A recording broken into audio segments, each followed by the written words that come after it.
Hey there, and welcome back to the Aging Parent Playbook. I'm Dr. Barbara Sparacino, geriatric psychiatrist, caregiver coach, and your partner in navigating the ups, downs, and all the way sideways moments of caring for an aging parent. Today, we're digging into one of the most important and most stressful decisions many adult children face: finding the right in-home caregiver for your parent. Look, maybe you've reached a point where your parent needs more help than you can provide. Maybe you're running yourself ragged trying to juggle it all. Or maybe you're overwhelmed by the idea of inviting a stranger into your parent's home.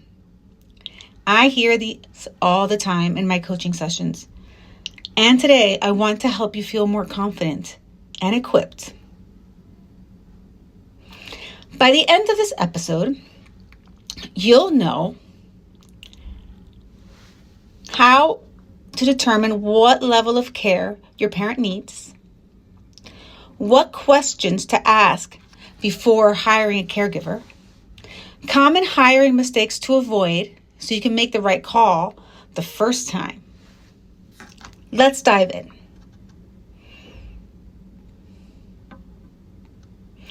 What type of care does your parent actually need? Here's the thing. Not all caregivers do the same thing.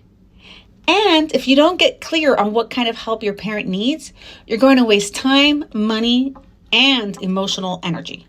So let's break it down. First, we have companion care.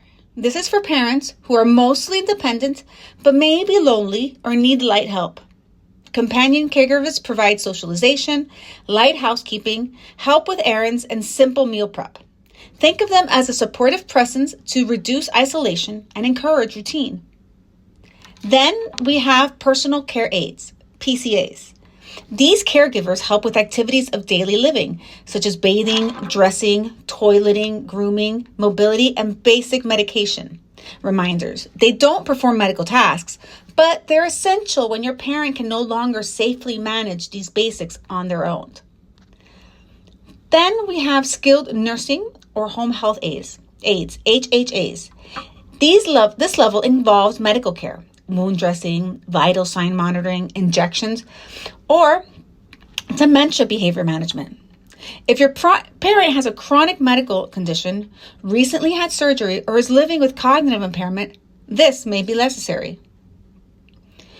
You can think of these categories as a kind of staircase.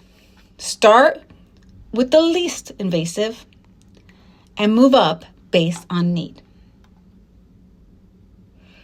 Quick tip. If you're not sure what level of care your parent needs, talk to their physician or book a care assessment through a home health agency. Many offer these for free or for a small fee.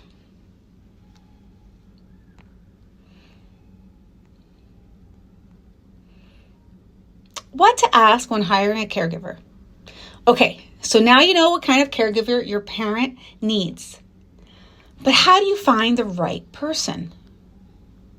Whether you're hiring independently or going through an agency, don't skip this part.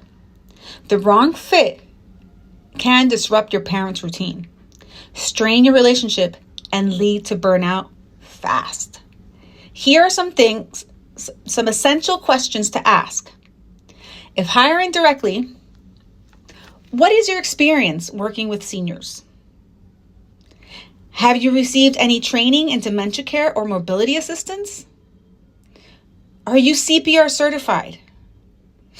Can you share references from families you've worked with? Are you comfortable assisting with toileting, bathing, or transferring if needed? If going through an agency, do you conduct background checks and drug screenings? How do you match caregivers to families?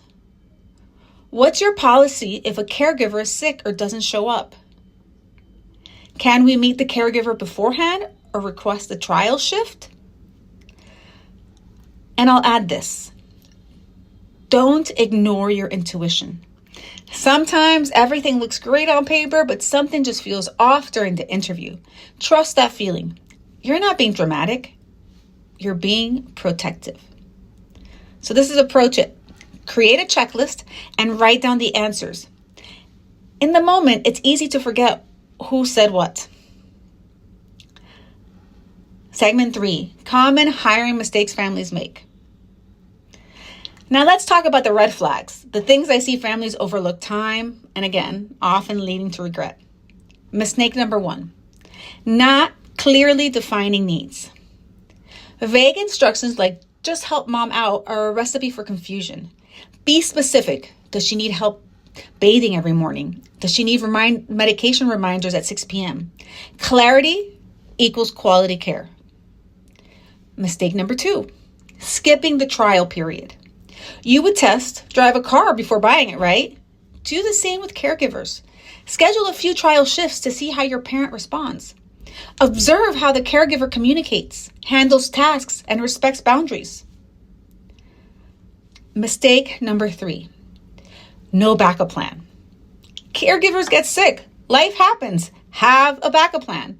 Whether it's an agency policy, a second caregiver on call, or family coverage, it's essential to have a plan in place before you need it.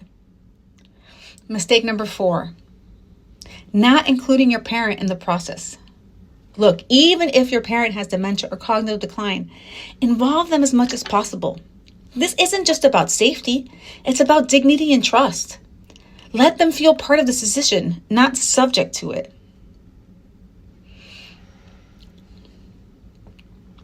Finding the right in-home caregiver isn't just about checking boxes.